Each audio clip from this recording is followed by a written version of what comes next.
ꯇꯥꯡꯕꯇꯪ ꯊꯣꯞꯆꯔꯛꯄꯅꯤ ꯆꯥꯛ ꯏꯁꯤꯡ ꯎꯅꯔꯕ꯭ꯔꯥ ꯀꯔꯤ ꯀꯔꯝ ꯄꯥꯎꯅꯣ ꯑꯝꯇ ꯍꯥꯏꯕꯤꯔꯛꯑꯣ ꯃꯌꯥꯝ ꯃꯈꯩ ꯍꯧꯖꯤꯛꯇ ꯃꯣꯕꯥꯏꯜ ꯊꯝꯐꯝꯁꯤꯁꯨ ꯋꯥꯌꯣꯡ ꯑꯃ ꯏꯆꯥ ꯆꯥꯗꯦꯗ ꯏꯃꯥꯟꯅꯕꯒꯤ ꯔꯨꯝꯗ ꯂꯥꯛꯏꯕꯅꯤ ꯄꯥꯎꯁꯤ ꯄꯤꯕꯁꯤ ꯑꯃꯨꯛꯀ ꯚꯤꯗꯤꯑꯣ ꯅꯝꯒꯅꯤ ꯑꯃ ꯇꯧꯒꯅꯤ ꯈꯔ ꯇꯞꯄ ꯇꯥꯔꯦ ꯑꯗꯨꯅ ꯑꯗꯨꯝ ꯂꯥꯏꯚ ꯑꯣꯏꯅ ꯊꯣꯛꯆꯔꯛꯂꯦ ꯂꯥꯏꯚ ꯃꯆꯥ ꯑꯃꯈꯛꯇꯪ ꯃꯤꯅꯤꯠ 15-20ꯀꯤ ꯍꯧꯖꯤꯛꯇ ꯍꯌꯦꯡꯅꯤꯀꯣ ꯋꯥꯁꯦ ꯐꯥꯏꯅꯦꯜ ꯇꯥꯒꯗꯧꯔꯁꯨ ꯍꯧꯖꯤꯛ ꯐꯥꯎꯕꯗꯤ ꯏꯔꯥꯟꯅ ꯊꯤꯡꯖꯤꯟꯗꯅ ꯊꯝꯃꯤ ꯁꯤꯁꯐꯥꯌꯔꯒꯤ ꯖꯞꯇꯛ ꯂꯦꯕꯅꯟ ꯃꯅꯨꯡꯗ ꯂꯥꯟ ꯂꯦꯞꯇ꯭ꯔꯤ ꯐꯥꯎꯕ ꯏꯔꯥꯟꯒꯤ ꯗꯦꯂꯤꯒꯦꯁꯟ ꯆꯠꯂꯣꯏ ꯍꯥꯏꯅ ꯍꯧꯖꯤꯛ ꯄꯥꯀꯤꯁꯇꯥꯟꯗ ꯑꯁꯤꯗ ꯏꯔꯥꯟꯒꯤ ꯄꯦꯖꯦꯁꯀꯤꯌꯥꯟꯒ ꯃꯥꯗ꯭ꯔꯤꯗꯤ ꯇꯨꯔꯀꯤꯒꯤ ꯇꯔꯞꯇꯒꯤ ꯌꯥꯝꯅ ꯅꯛꯆꯟꯅꯕ ꯑꯃ ꯇꯧꯔꯛꯂꯦ ꯏꯔꯥꯟꯒ ꯌꯥꯝ ꯁꯥꯊꯤꯅ ꯅꯛꯆꯟꯅꯕꯅꯦ ꯇꯨꯔꯀꯤꯒꯤ ꯇꯔꯞꯇꯒꯤ ꯏꯔꯥꯟꯗ ꯂꯩꯈꯤꯗ꯭ꯔꯤꯕ ꯃꯈꯩꯒꯤ ꯑꯋꯥꯕ ꯐꯣꯡꯗꯣꯛꯄ ꯑꯗꯨꯒ ꯂꯣꯏꯕꯗ ꯃꯀꯣꯛ ꯆꯤꯡꯂꯝꯕ ꯃꯈꯩ ꯁꯍꯤꯠ ꯑꯣꯏꯈꯤꯕꯗꯣ ꯑꯗꯨꯒꯤ ꯅꯨꯡꯉꯥꯏꯇꯕ ꯇꯨꯔꯀꯤꯒꯤ ꯇꯔꯞꯇꯒꯤ ꯐꯣꯡꯗꯣꯔꯛꯏ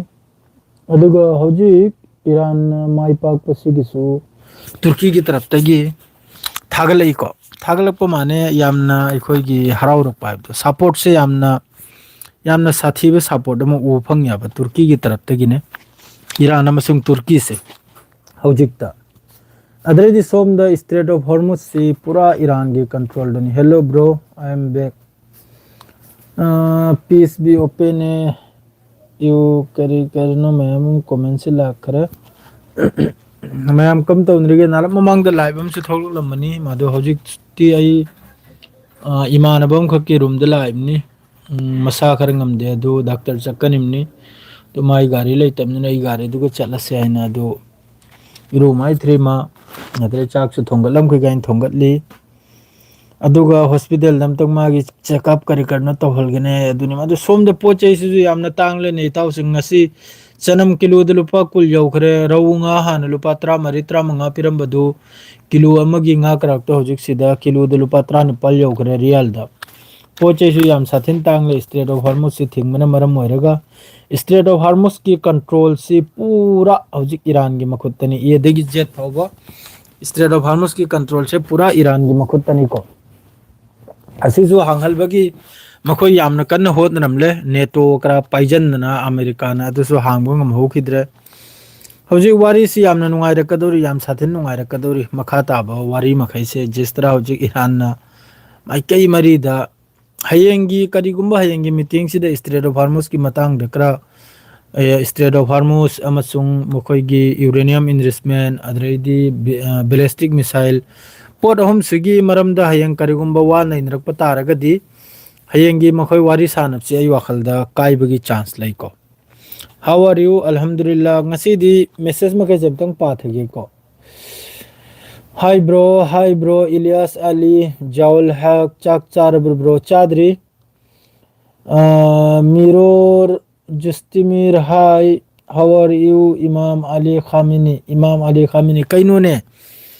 ꯏꯔꯥꯟꯒꯤ ꯃꯤꯁꯨ ꯏꯔꯥꯟꯒꯤ ꯈꯥꯃꯤꯅꯤꯁꯨ ꯑꯦꯛꯇꯤꯚ ꯑꯣꯏꯔꯕ꯭ꯔꯣ ꯍꯥꯎ ꯑꯥꯔ ꯌꯨ ꯍꯥꯏꯅ ꯈꯔ ꯇꯧꯔꯛꯂꯦ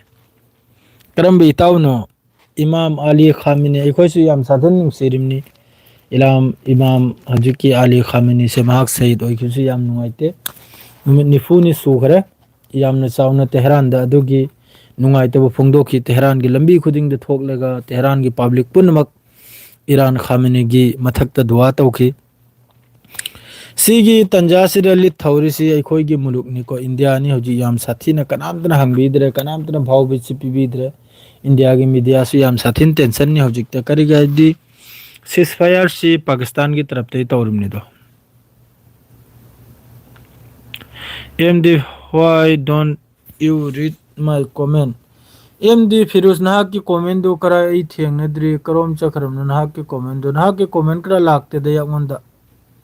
ꯂꯥꯛꯂꯗꯤ ꯑꯩꯅ ꯄꯥꯔꯛꯀꯅꯤ ꯁꯣꯏꯗꯃꯛꯀꯤ ꯏꯔꯥꯟꯅ ꯋꯥꯔ ꯇꯣꯛꯄꯁꯤ ꯊꯃꯣꯏꯗ ꯑꯆꯥꯛꯄ ꯑꯣꯏꯅꯤꯕ꯭ꯔꯣ ꯋꯥꯔ ꯇꯣꯛꯄꯁꯤꯗꯤ ꯁꯤꯁꯐꯥꯌꯔꯁꯤꯗꯤ ꯇꯧꯗꯕ ꯌꯥꯗꯦ ꯏꯔꯥꯟ ꯃꯅꯨꯡꯗꯁꯨ ꯌꯥꯝ ꯁꯥꯊꯤꯟ ꯅꯨꯡꯁꯥꯟꯅꯤ ꯑꯗꯣ ꯍꯧꯖꯤꯛꯁꯨ ꯍꯥꯏꯔꯤꯗꯅ ꯏꯔꯥꯟꯒꯤ ꯅꯣꯡꯃꯩꯒꯤ ꯇ꯭ꯔꯤꯒꯥꯔꯁꯤ ꯏꯔꯥꯟꯒꯤ ꯃꯈꯨꯠꯇꯅꯤ ꯃꯇꯝ ꯏꯔꯥꯟꯒꯤ ꯇꯔꯞꯇꯒꯤ ꯏꯁꯇ꯭ꯔꯥꯏꯛ ꯇꯧꯒꯅꯤ ꯏꯖ꯭ꯔꯥꯏꯜꯒꯤ ꯃꯅꯨꯡꯗ ꯀꯨꯅꯣꯊꯦꯛ ꯂꯩꯇꯅ ꯖꯞꯇꯛ ꯀꯔꯤꯒꯨꯝꯕ 24 ꯑꯋꯥꯔꯁꯤꯒꯤ ꯃꯅꯨꯡꯗ ꯂꯦꯕꯅꯟ ꯃꯅꯨꯡꯗ ꯏꯁꯇ꯭ꯔꯥꯏꯛꯁꯤꯁꯨ ꯂꯦꯞꯈꯤꯅꯤ ꯑꯩ ꯋꯥꯈꯜꯗ ꯈꯔꯅꯤꯇꯒꯤ ꯑꯣꯏꯔꯁꯨ ꯗꯣꯅꯥꯜड ꯇ꯭ꯔꯝꯅ ꯍꯥꯏꯔꯒ ꯍꯧꯖꯤꯛꯀꯤ ꯏꯔꯥꯟꯕꯨ ꯇꯦꯕꯜꯗ ꯄꯨꯔꯛꯄꯩꯗꯃꯛꯇꯅ ꯁꯤꯁꯐꯥꯌꯔꯒꯤ ꯋꯥꯔꯤ Joel Hawk lamsibu kam tawrige bro lamsibu kam tawrige lamsi yam sathina nungai nari haju phawdi lan si lepi poche yamna tangre ꯑꯩꯈꯣꯏꯅ ꯂꯩꯔꯤꯕ ꯃꯐꯝꯁꯤꯗꯁꯨ ꯌꯥꯝ ꯁꯥꯊꯤꯅ ꯄꯣꯠ ꯆꯩꯁꯦ ꯇꯥꯡꯂꯕꯅꯦ ꯍꯧꯒꯠꯂꯒ ꯄꯥꯏꯒꯦ ꯅꯠꯇ꯭ꯔꯗꯤ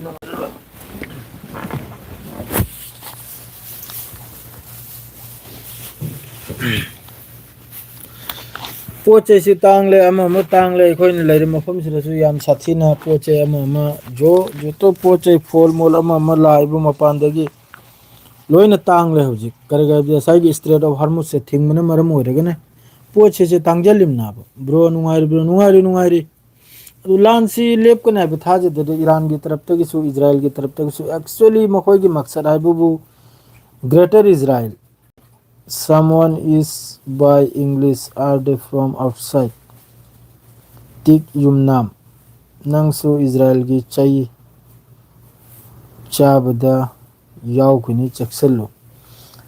ꯏꯖ꯭ꯔꯥꯏꯜꯒꯤ ꯆꯩꯁꯦ ꯑꯩꯅꯗꯤ ꯀꯔꯤꯒꯤ ꯆꯥꯒꯗꯧꯔꯤꯕꯅꯣꯅꯦ ꯏꯖ꯭ꯔꯥꯏꯜꯒꯤ ꯆꯩꯁꯤꯗꯤ ꯈꯥꯎ ꯄꯥꯏꯕ ꯃꯈꯩ ꯆꯥꯕ ꯇꯥꯏ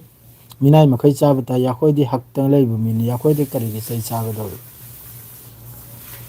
ꯑꯩꯈꯣꯏ ꯆꯩ ꯆꯥꯔꯣꯏ ꯀꯣꯃꯦꯟ ꯉꯁꯤꯗꯤ ꯂꯣꯏꯅꯃꯛ ꯄꯥꯖꯒꯦ ꯃꯌꯥꯝꯒꯤ ꯀꯣꯃꯦꯟꯁꯤ ꯂꯧꯖꯒꯦ ꯉꯁꯤꯗꯤ ꯀꯩꯅꯣ ꯇꯤꯛ ꯌꯨꯝꯅꯥꯝꯅ someone is boy English are they from outside bro ꯅꯥꯄꯤꯠ ꯑꯃ ꯂꯥꯛꯂꯤꯗꯨ ꯀꯅꯥꯅꯣ ꯑꯩꯁꯨ ꯈꯪꯗꯦ ꯀꯅꯥꯅꯣ ꯅꯥꯄꯤꯠ ꯑꯃ ꯂꯥꯛꯏꯁꯦ ꯒ꯭ꯌꯥꯟ ꯑꯃ ꯇꯥꯗꯦ ꯂꯥꯛꯅꯤꯡꯕ ꯅꯈꯣꯏ ꯑꯩꯅ ꯎꯗꯕ ꯀꯣꯃꯦꯟꯁꯨ ꯃꯌꯥꯝ ꯑꯃ ꯌꯥꯎꯔꯝꯒꯅꯤꯀꯣ ꯅꯈꯣꯏꯅ ꯎꯕ ꯁꯦꯡꯅ ꯍꯥꯏꯕꯗ ꯆꯥꯛ ꯆꯥꯗ꯭ꯔꯤ ꯏꯝꯔꯥꯟ ꯑꯔꯁꯗ ꯆꯥꯛ ꯆꯥꯗ꯭ꯔꯤ ꯃꯅꯤꯄꯨꯔꯗ ꯅꯦꯠꯁꯤ ꯍꯥꯡꯗ꯭ꯔꯤꯕ꯭ꯔꯣ ꯀꯌꯥꯅꯤ ꯊꯤꯡꯈꯤꯒꯦ ꯍꯥꯏꯔꯤꯕꯅꯣ ꯁꯔꯀꯥꯔꯁꯤꯅ ꯊꯤꯡꯂꯗꯤ ꯆꯞ ꯃꯥꯟꯅꯅ ꯊꯤꯡꯉꯨꯗꯅ ꯈꯔꯝꯅ ꯍꯥꯏꯔꯤ ꯏꯌꯥꯔꯇꯦꯜ ꯊꯕꯛ ꯁꯨꯔꯦ ꯍꯥꯏꯅ ꯈꯔꯝꯅ ꯍꯥꯏꯔꯤ ꯖꯤꯑꯣ ꯊꯕꯛ ꯁꯨꯔꯦ ꯍꯥꯏꯅ ꯀꯔꯤ ꯈꯨꯗꯤꯡꯅꯣ ꯊꯤꯡꯂꯗꯤ ꯄꯨꯡꯊꯤꯡꯗꯨ ꯊꯤꯡꯂꯣ ꯆꯞ ꯃꯥꯟꯅꯅ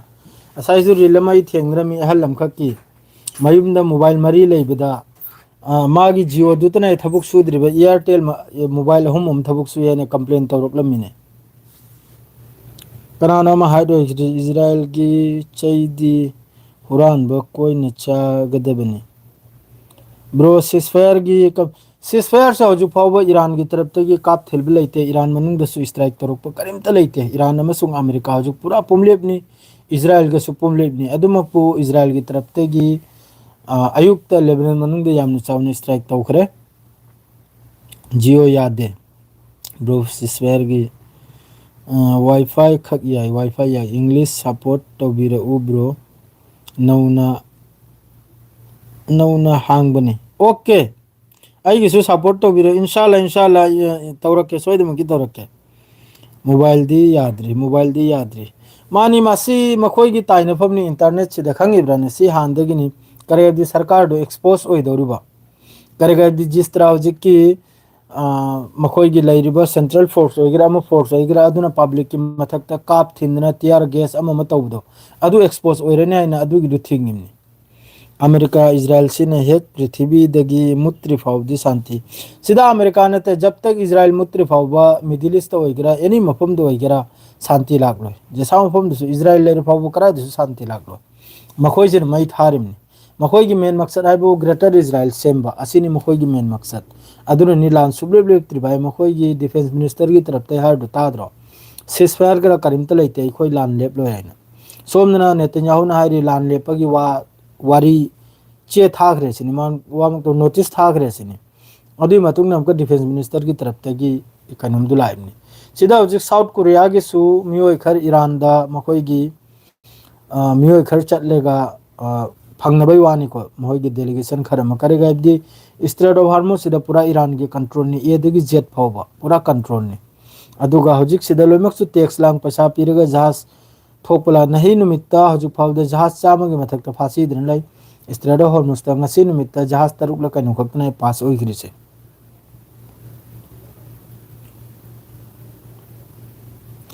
अब्दुल करीम ब्रो सक्थू ते what is your name Abdul Karim block तौसल्लुरो नंग मसल कामना इदो कनादनो हाइरो अमता हाइरो मोई तसिरदी अब्दुल करीम नंग बोई ब्लॉक तौरे वारो भी यादे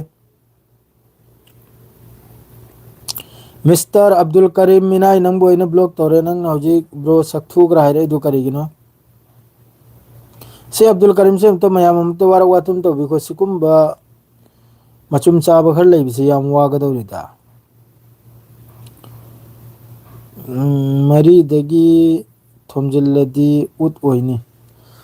माइके मरी दगिनी थोमजल्लिसे हौजिकतसु मादु यमन की तरफ तगी सु लानसे बुदी लेपखरे को इजराइल मनुंग स्ट्राइक तबसी यमन की तरफ तगी लेपखरे हिजबुल्लाह की तरफ तगी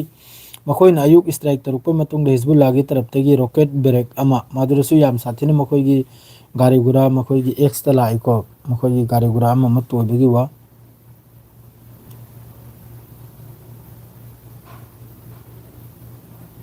खंगदे जुमाइसी अंगांग इरेब्र मान इरेब्र चैजरनी द खरसु चैबि यावभन नैसे ओइरेसे अमक अदुगी मरमदा हाइनरे कांदे चैनिंगबो मखै चैरो ngangningbo मखै nganगलो सेंगना हाइबदा ओ फरे फरे अंगांग नो सु जसानो सो साउजदे दई साउजदे द नंगना चैरे नंगना फंगदरुनी अइना फत्तब ngangle अइना फंगदरुनी सीबदे लोइने पुगदरुनी अखोइगी व्यवहार अखोइगी वांगांग संगांग से लोइने पुगदरुनी सीबदा अचुम्बदे चप्पा यामना दरकारनी अचुम्ब ngangbा याम दरकारनी ईमानदार ओइबि याम दरकारनी फत्तब nganगलेगा फत्तब फंगदरुनी अफो nganगलेगा अफो फंगदरुनी वालेकुम अस्सलाम माय ब्रदर यावदे यावदे अमेरिका से जो अफबो मी अमा फाउ लेतोमा अमेरिका के हजिकी डोनाल्ड ट्रम्प से दी नेतन्याहू ने पूरा कैप्चर तौखिमनी याम फजन कैप्चर तौखिमनी ब्रदर ना हाइरिसी असेंग वा ngaktani अचुम्बनी सपोर्ट टोइना खलुनु ब्रो कनांदुता संजगे ओके विलियम भाई सेंगदोकचरी असेंग बगिनी ओ बेरा लेते अब्दुल करीम बेरा लेते अदुलाई साउमी नते करीनो मुस्लिम सिंह खल्लिसे मुस्लिम से हौजिकता यामना साथीने तुर्की की तरफ तगी कंडेम तौरपसु यावखरे इजराइल अमसुंग अमेरिका की एग्रेशन से ईरान की मथक्ता अदरे तुर्की के याम साथीने ईरान का नुंगसीनबगी मनमम लाई हौजुक फावदने तुर्की के फोन दे यामना साथीने मखोइगी ईरान की प्रेसिडेंट हौजिकी अब्बास नते कनम से पेजेस की यान गने याम साथीने यामना सांगना हौजिकी लानसिगी मतंग वारी सानखिबगी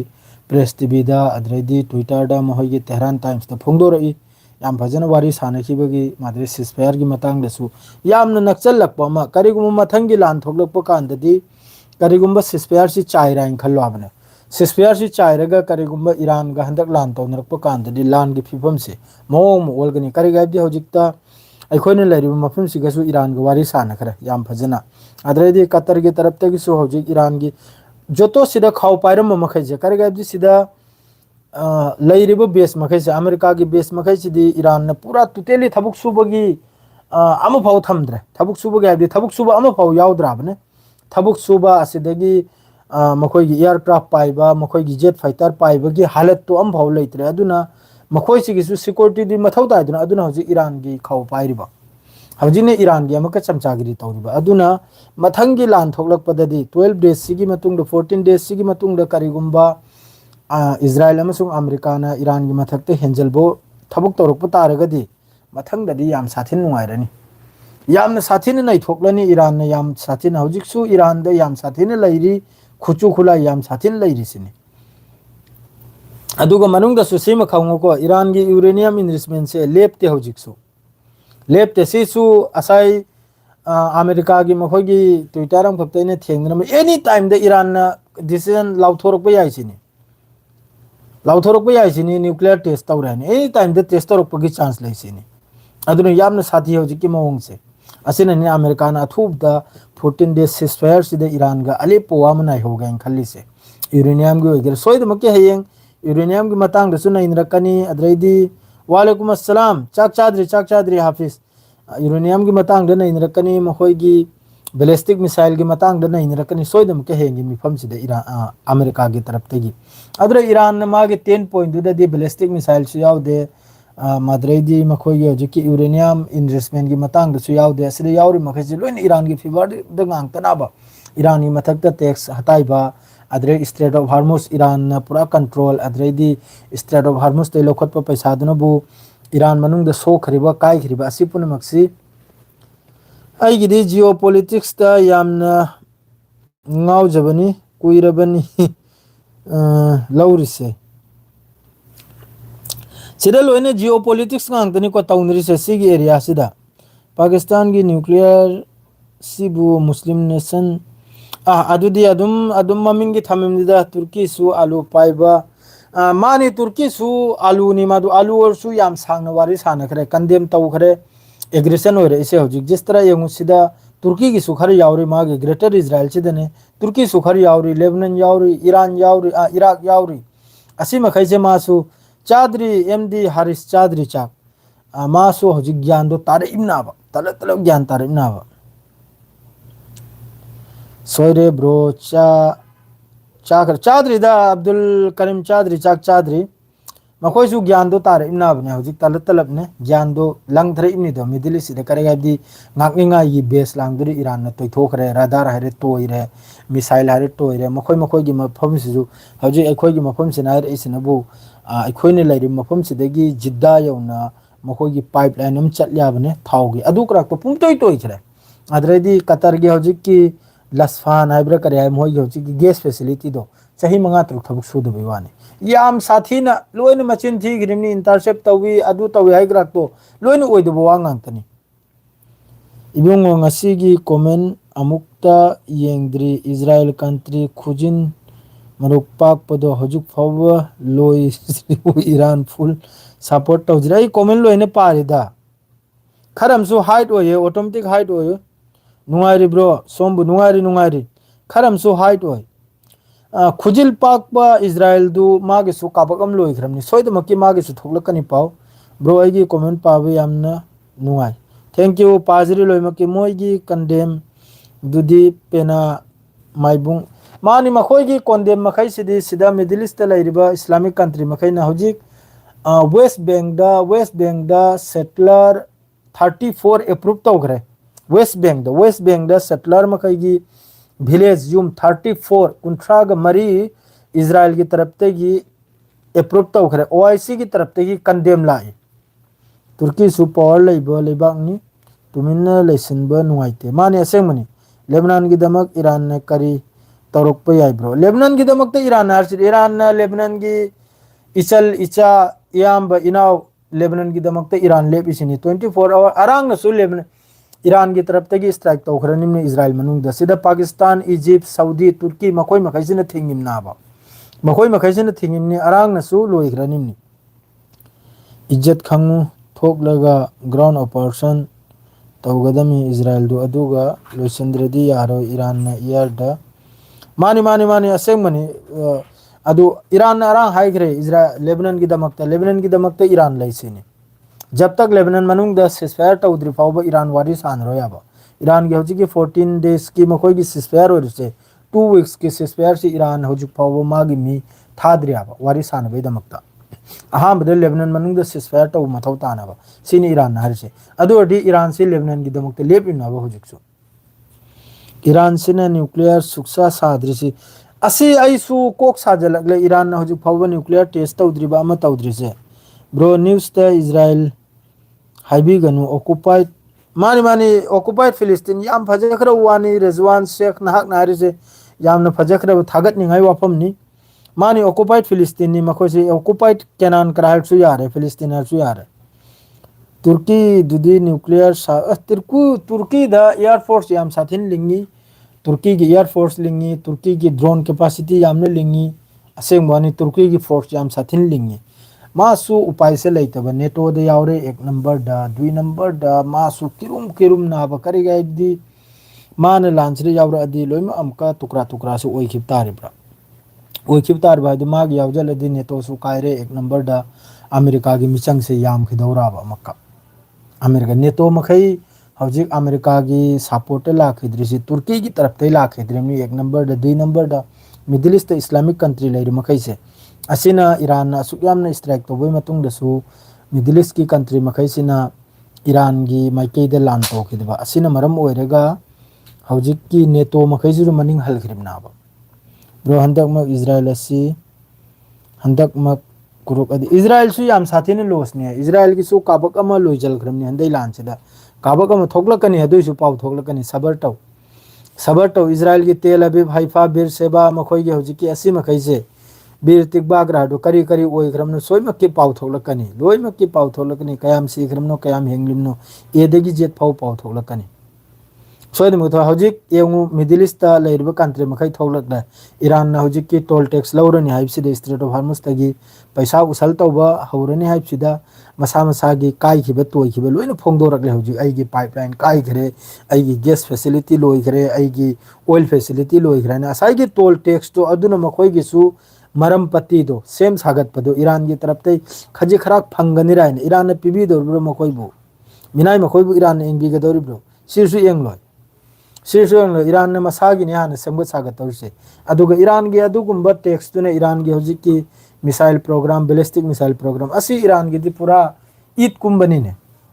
ईद कुंबनी चुम्मी ईरान दे सहीद होई है ने मवांग दे सोय ईरान दे सहीद होई कोई थीरे कांदा है करदु ईरान की मी मखैसी कफन फी योमेगा थोगलामनी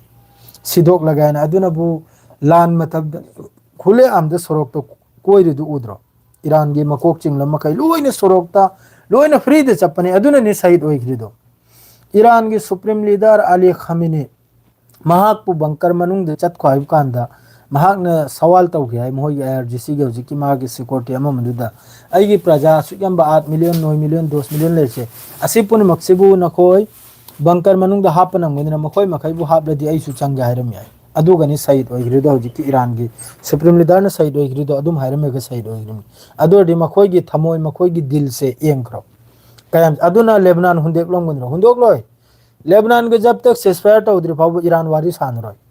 ईरान सेसफायर की मतंग वारी सुबसा सानरोय सिनी जब तक लेबनान दा इजराइल की तरफ तगी हेंजनना होजिक स्ट्राइक तौरिबा है अहि लेप त्रिफाव ईरान वारी सानरोय अदुना अमेरिका की तरफ तगी सोयदमक्की इजराइल की मथक प्रेशर लाकनी असिदा करिगुंबा इजराइल ने यादव तारे अमेरिका सु मनिंग हतीरनी अमेरिका सु बैक रिवर्स ओइरनी इजराइल की मतंगदा ईरान ना इजराइल दा नमफू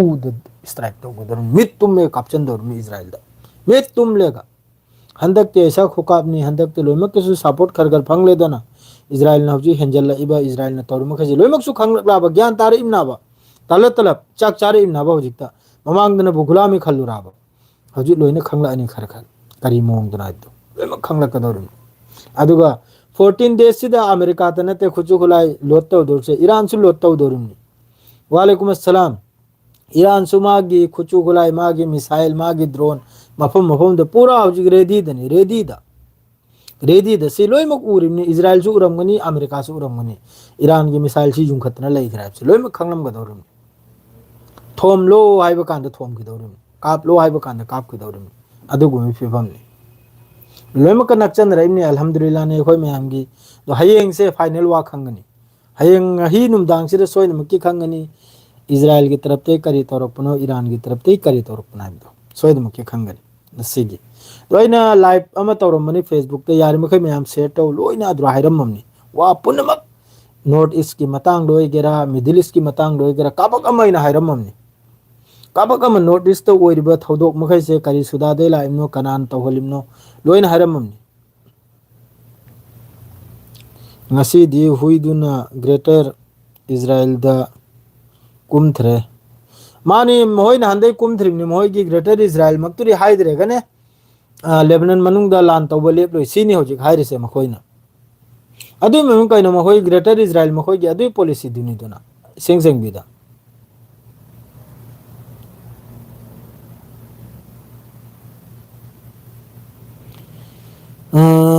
lampamba नापिता पाल्बा फाउबा चिंथीबा लेबाक का मागी मिनाई लेबाक कना ईरान की मरु ओइबा पर्सन सिंह किडनैप तौखरदी तौरे कराय देगे अदु यामने हेंजल बदी कराय दे किडनैप पर सानरे ब्रोक्ता सानरे ब्रो सिरेदना हदरैदी हजि पाउजु करम थौलगले नालगी F-16 अदरे मोय एयरक्राफ्ट अदुगुम डिस्ट्रॉय तौखरि मखैदो अदु लौथब नत्ते सिनी अदु हजिक पाउसी तलतल कयाम चुमिनो कयाम लालिमनो खंगदे मखोयगी ग्राउंड ऑपरेशन ने अमेरिका की ग्राउंड ऑपरेशन दा साइगी F-16 से लौथिगी बै मतुंग दा ईरान सिना खंगहिदना मखोयगी एयरक्राफ्ट मखैदो मखोयने डिस्ट्रॉय तौरम बनाय अदुगु सु डिटेल्स दा पाउलाखनी सोयदमकी मयाम करिम चिंता तौरनु दो ईरान स्ट्रेट ऑफ हॉर्मुज की सो मांगखरे हाइबसिबु चुम्ब्रो स्ट्रेट ऑफ हार्मुस एम डी हारिस पूरा ईरान की कंट्रोल दनी ईरान न टैक्स लौगदौरिमनी ईरान की फुल कंट्रोल दनी फुल लाइफ दुबु खजिगरा नते फुल कंट्रोल द ngasi gi numita jahaz taruk lom tani chakrise adusu iran hariba side amda explosive leibani iran lom dagi changjal lega koiraga chalusini makhoi ni lautho ise lam pamba siradi nungani lam pamba si loimak ta lam si lam pamba tani da lam pamba tani ngai re ko iran da su yamna sathene lam pamba israel mahi zionist makhai se lam pamba ni settler ni makhoi se refugee ni adum tawdra mapandai changlakpa asi makhai se ni lam pam se manipur da su mapalum dei changjalakpa makhoi kharni hojik lam pam na lan taun re se asida makhoi ta busu dus tawbi ade sida government gi 100 ta 110 200% government gi failure ni ko government gi 100% fail ni government ne sikumba irang se loijal gadi kasulai binate sida siri si kana na da ai nang gumba mi chamni nasi ma si ai nai khoi tumne lai thok pa yade ai su sirakadar mi adu gi landu da ai su nang su sirakadar mi manipuri lon lol pun mak sirakadar mi ai khoi ni step achobom le ho da ta ra gadi karga de hojik ma khoi gi tarap ta gi lupa lakh tara lakh kul pi thok lega si khariba mi oi makhai du bu hakta family du bu santi tawrega yam nate seng na da si gi matang da ngasi ai video am su thengrami ekhoi gi manipuri muslim gi tarap ta gi su chauna protest am tawba manipur gi lambi de thok lega law khong na go back central force ankra law ba tarami adu tana yaroi adu khaktana yaroi yamna chawba adri se hena chawba step loba darkar oi gani santi purak pai da makta asi khaktani ai manipur gi matang da haining ba atai makha ta ba haining de met pa makai du di makhoi du di terrorist ni terrorist amasung makhoi du yam sathina phat khidraba mioi ngang tani angang nu bi da khut thaba public to khut thaba central force oigira amo oigira makhoi makhai si yam sathina minai jat ta khrami sida nungai ta wam na bu lep na hobo mathau tani wam final ta hobo mathau tani meitai ga su pangal ga su yam sathina mamang da nungai naksi da ba madre mihet mitha mayamam thokimni sigi matang da su phamlega tungnau tholak tana ba sigi matang da su amal orega ama da tai na ba amal orega ama tai na ba machum sa ba khar rss ki nakse kadam da chap khar lai ria bane meitai community se su mioi khar lai ri adu makhai du da su wa du pura ikhoi pangal makhai si ama torega sigi matang da su wa sing bo bo yamle darkar ne kari gaibdi hojik ki matam sida tongal tongal lai rega kasu kanro sida konga ema comment uri ba pangal kra pallega mioi khar video assembly reel assembly aduna kasu kanro isnau sing si matam sida pangal meitai khaidok pe matam natre terrorist attack ni tawra khari se terrorist aduna athub da sigi matang step am lahu lagi ne nasi iran yamna सोथ्रबा आइदी Iran की आसादा ले Iran सोथ देने कलम चेसम Iran बहुत strong ने कराय सोथ्रम नो ईरान की 10 पॉइंट दनी वारी सानरा कदसे यूएस कांगू सिबु सागी वखन चेलिबा करंबा चाइना की कार्गो प्लेन खरा ngarang ईरान दा ngarang नते कार्गो प्लेन नते चाइना की जहाज नहीं चाइना की जहाज कर सिनबु ईरान दा असिसु कांगलुप अमना कंडेम तौखली माद्रेदी ईरान चाइना ना लोइना खारिज तौखरे चंगबुदी चंगखरे अदु पुनमक पुरेबु पोट मखैदो ईरान की बैलिस्टिक मिसाइल साबगी साजो सामान गांगतनी साजो सामान गांगतनी चाइना की तरफ ते पिरे इदो ईरान की बैलिस्टिक मिसाइल कम से कम लिसिंग मरुम साबगी कैपेसिटी नि हजि पिरे इसे चाइना की तरफ ते मासी क्लियर नि ईरान हारी चानिंगा थकने अमा पुजल इना नते चाइना की तरफ ते डायरेक्ट मतेंग ईरान दा खांगी ब्राने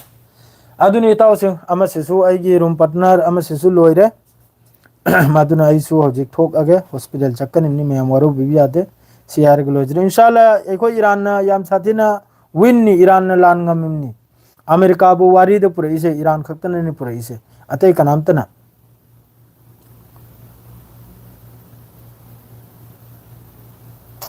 माने असेंग मनि कलिम जसम मखोय मखैसि याम साथिन हेंजलेदा माइके मेरी द लंपाम ब मखैसे लंपाम ब हाइबदी याम साथिन लंपाम ग्रुप जाने मखोय जे लम मनुंग द नमगनिमनि सेंग हाइबदा लंपाम ब टेररिस्ट अटैक नि मखोय तौरखरिदो टेररिस्ट याम साथिन चौखत्तबा याम नुंगाइते सियार ग लोजरा मसिल वैराय थोगे मयाम वरो विवादे अस्सलाम वालेकुम।